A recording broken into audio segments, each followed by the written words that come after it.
নমস্কার বন্ধুরা, দা বং garden YouTube চ্যানেলে তোমাদের আরও একবার ওয়েলকাম। আমি বিদ্যুৎ চলে এসেছি আজকে আরও একটি নতুন ইনফরমেটিভ ভিডিও নিয়ে। আজকের ভিডিওতে আমি আলোচনা করব কেমিক্যাল সার পরিচিতির পর্ব 2 নিয়ে। এর আগে তোমরা দেখেছিলে এনপিকে 10-26-26 নিয়ে আলোচনা করেছি। আজকে তোমাদের সাথে শেয়ার করব এই মিউরিয়েট অফ পটাশ, বা যেটাকে আমরা লাল পটাশ বলে থাকি, বা পটাশিয়াম ক্লোরাইড। এর মধ্যে রয়েছে 60% পটাশিয়াম। তোমরা যদি এই সার পরিচিতির প্রত্যেকটা ভিডিও ফলো করো তাহলে তোমাদের কোনো ডাউট থাকবে না কোন সার কোন গাছে দিতে হয়। কেমিক্যালের কী কী সুবিধা কী কী অসুবিধা রয়েছে পুরো ডিটেলসে আলোচনা করা হয়েছে এই ভিডিওতে। তোমরা যারা গার্ডেনিং শিখতে চাইছো ভিডিওটিকে স্কিপ না করে একদম শেষ পর্যন্ত দেখো, খাতা পেন নিয়ে বসো, নোট ডাউন করে নাও, তাহলে দেখবে ভবিষ্যতে গার্ডেনিং রিলেটেড কোনো সমস্যা থাকবে না। মিউরিয়েট অফ পটাশ, রাসায়নিক নাম পটাশিয়াম ক্লোরাইড। চাষিদের সব থেকে সস্তার এবং পছন্দের একটি সার হচ্ছে পটাশিয়াম ক্লোরাইড, যেটাকে আমরা মিউরিয়েট অফ পটাশ বা লাল পটাশ বলে থাকি। এর মধ্যে থাকে 60% পটাশিয়াম, যেটা সব থেকে বেশি।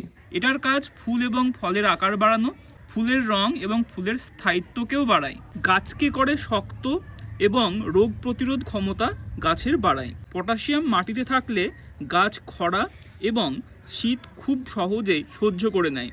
এক কথায় গাছের স্ট্রেস কন্ট্রোল অনেক বাড়িয়ে দেয় এই পটাশিয়াম। তবে এটা পুরোপুরি একটি কেমিক্যাল ফার্টিলাইজার, যেহেতু এর মধ্যে থাকে অনেক লবণ, যেটা দীর্ঘদিন আমরা টবের মাটিতে ব্যবহার করলে মাটি হয়ে যায় ক্ষারীয়, মাটির পিএইচ ব্যালেন্স হয়ে যায় নষ্ট।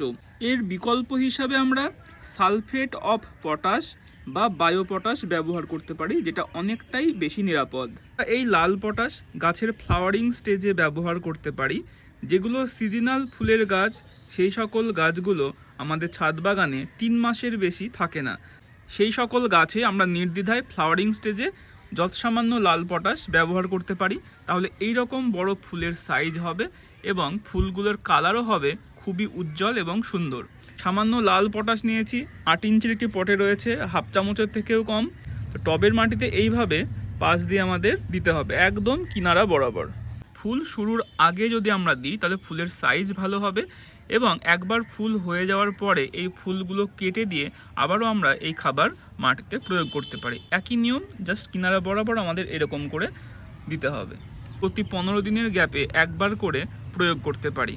যারা বায়ো গার্ডেনার রয়েছে তারা এই খাবার স্কিপ করতে পারো, তাদের জন্য অল্টারনেটিভভাবে বায়ো পটাশ মার্কেটে অ্যাভেলেবেল রয়েছে। যখন আমি তোমাদের বায়ো ফার্টিলাইজার পরিচিতি শুরু করব তখন তোমাদের বায়ো পটাশ সম্বন্ধে বলবো।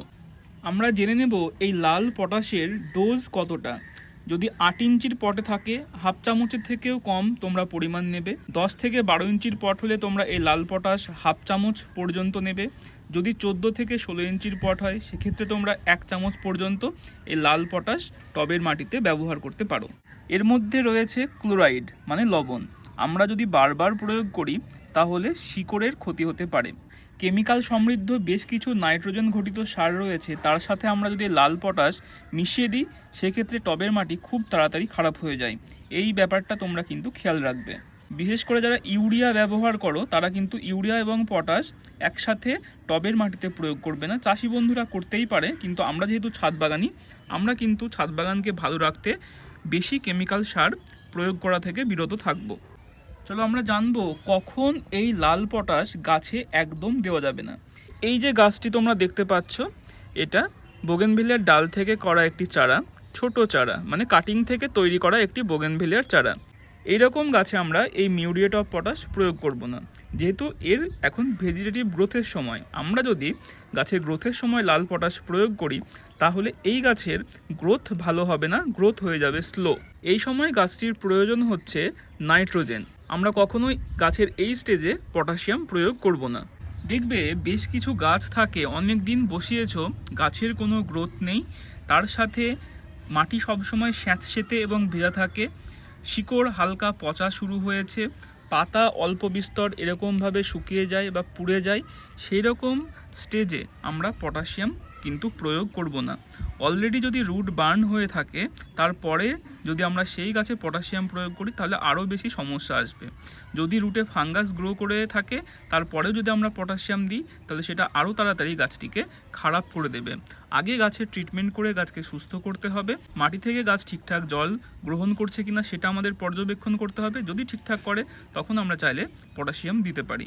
যে সকল গাছ আমরা সদ্য রিপোর্টিং করেছি, হয়তো দিন 10 হয়েছে বা দিন 15, এখনও পর্যন্ত গাছটির গ্রোথ শুরু হয়নি, সেই রকম গাছেও ভুল করেও আমরা এই খাবার একদমই প্রয়োগ করব না।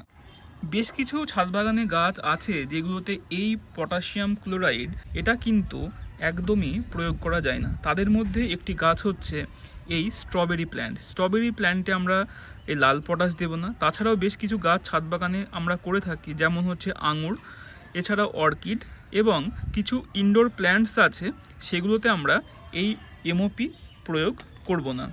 তাহলে কি হবে, এই পাতা দেখবে অনেক সময় পুড়ে যায়, সেটা সামান্য পটাশ স্ট্রবেরি গাছের মাটিতে বেশি হলেই এই সমস্যাটা কিন্তু আসতে থাকে। তবে এসওপি বা সালফেট অফ পটাশ বা বায়ো পটাশ অনেকটাই নিরাপদ। এই পটাশ ব্যবহার করার আদর্শ সময় হচ্ছে যখন গাছের ভেজিটেটিভ গ্রোথ খুবই ভালো কিন্তু গাছে ফুল আসছে না, এই রকম স্টেজে যদি আমরা পটাশ ব্যবহার করি তাহলে সেই গাছে দ্রুত ফুল আসে। যেমন এই গাছটির পাতাগুলোকে তোমরা লক্ষ্য করো, কীরকম বড় বড় এবং ফ্রেশ পাতা, সাথে অল্প বিস্তর ফুলও আসা শুরু হয়েছে। এই রকম স্টেজ পটাশিয়াম অ্যাপ্লাইয়ের জন্য একদম উপযুক্ত। গাছের ভেজিটেটিভ গ্রোথ খুব ভালো আছে, সাথে ফুল আসা শুরু হচ্ছে বা ফুল নেই, ফুল আসবে মনে হচ্ছে। জানতে হবে এটা ফ্লাওয়ারিং স্টেজ কিনা। ঠিক ফ্লাওয়ারিং স্টেজ যদি থাকে কিন্তু তোমার গাছে ফুল নেই, তাহলে আমরা সেই গাছে পটাশিয়াম দিতে পারি। আমাদের খাবার দেওয়া হলো টবের মাটিতে, এবার আমরা অল্প বিস্তর জল চারিপাশ দিয়ে দেব। দেখো এই সুন্দর যে ফুলটি তোমরা দেখতে পাচ্ছ, অনেকেই চেনো, অনেকেই হয়তো চেনো না। এই সুন্দর ফুলটার নাম হচ্ছে মালভা। দেখো মনে হচ্ছে তুলি দিয়ে আঁকা একটি ফুল। একটা জিনিস তোমরা খুব ভালো করে বুঝবে, এই যে গাছটি আমি দেখাচ্ছি এটা আমার বাগান বিলাসের গাছ। দেখো একটিও পাতা নেই, পুরোপুরি পাতা ঝরে গেছে। গাছটি কিন্তু মরে যায়নি। শীতের সময় বোগেনভিলিয়া গাছ সেমি ডরমেন্সিতে চলে যায়, পাতা ঝরে দেয়। অনেক গাছ দেখবে শীতের সময় পাতা ঝরে দেয়। সেই রকম গাছে, যে সকল গাছে পাতা নেই সেই রকম গাছে আমরা ভুল করেও মাটিতে কোনো রকমের পটাশ সমৃদ্ধ খাবার দেব না। এতে কাজ কম, ক্ষতি অনেক বেশি হবে। এখন গাছের কোনো গ্রোথ নেই, যখন গ্রোথ থাকবে কিন্তু গাছে ফুল নেই, সেই রকম স্টেজে পটাশিয়াম খুব ভালো কাজ করে। কিন্তু গাছের গ্রোথ নেই, তুমি সেই রকম সময় যদি পটাশিয়াম দাও, যদিও সেটা ফ্লাওয়ারিং স্টেজ হোক না কেন, পটাশিয়াম প্রয়োগ করলে কিন্তু গাছের আরও বেশি হয়ে যাবে ক্ষতি। ছোট ছোট পাতা বেরোবে, সেগুলোও পুড়ে যাবে। এই মিউরিয়েট অফ পটাশ মার্কেটে এত বেশি বদনাম হলেও এর একটা দিক ছাদ বাগানে খুবই ভালো আছে। অনেক সময় দেখবে টবের মিডিয়াতে কেঁচো তৈরি হয়, ছোট ছোট শামুক। লাল পটাশ যদি টবের মাটিতে থাকে তাহলে টবের মাটিতে কেঁচো হতে পারে না, কারণ এর মধ্যে থাকে লবণ। শামুক এবং কেঁচো অনেকটাই প্রতিহত করা যায় যারা এই মিউরিয়েট অফ পটাশ ব্যবহার করে। তবে এই লবণের জন্য দীর্ঘদিন প্রয়োগ করলে টবের মিডিয়ার পিএইচ হয়ে যাবে ক্ষারীয় এবং তারপরে বিভিন্ন রকমের সমস্যা আসে। তবে আমরা যদি মিডিয়া পরিবর্তন করে দিই তাহলে গাছ কিন্তু আবারও তার ফর্মে ফিরে আসে। যদি তোমাদের ভিডিওটি ইনফরমেটিভ বলে মনে হয় তাহলে চ্যানেলটি অবশ্যই সাবস্ক্রাইব করে পাশে থেকো। আজকে চলি, আবারও দেখা হচ্ছে নেক্সট ভিডিওতে।